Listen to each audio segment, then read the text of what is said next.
ডিপু থেকে তো তেল দিতে পারছে না স্যার।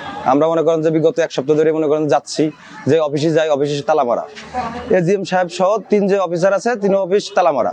আমরা যেই যাই কিন্তু এর সাথে কথা বলার কোনো সুযোগ নেই, ফোন দিলে ফোন বন্ধ, হোয়াটসঅ্যাপে মনে করেন যে মেসেজ দিলে ঠিক মতো মনে করেন যে রিপ্লাই পাই না, কিন্তু আসলে ওনারা বলতেছে তেল আছে। গরমে আরাম নিয়ে হবে না হাহুতাশ, ঘুরলে পরে ওয়ালটন ফ্যান বাতাস আর বাতাস। পাবলিকলি বলতেছে যে তেল আছে, কিন্তু আসলে তেল তারা ঠিক মতো দিতে পারতেছে না, কিন্তু এটা আমাদের ভোগান্তি করতেছে।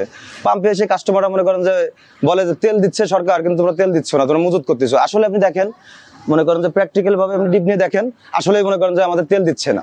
1 সপ্তাহ ধরে তেল দিচ্ছে না, বলতেছে প্রতিদিন বলে কাল দেবো, কাল আসেন কাল দেবো, আবার বলে কাল আসেন কাল দেবো, এরকম অনুযায়ী এই মনে করেন যে বিগত 1 সপ্তাহ ধরে আমাদের ঘোরাচ্ছে। আমার চাহিদা মতো তেল ডিপো থেকে পর্যাপ্ত পরিমাণ দিতেছে না, যার কারণে আমিও মানুষকে দিতে পারতেছি। আমার তেলের পরিমাণ দরকার অনেক, মানে আমার তো এখন কাস্টমার বাড়ছে, তেলের ক্রাইসিস যখন তখন কাস্টমার অনেক বাড়ছে, আমার তো এখন সেরকম তেল পাচ্ছি না।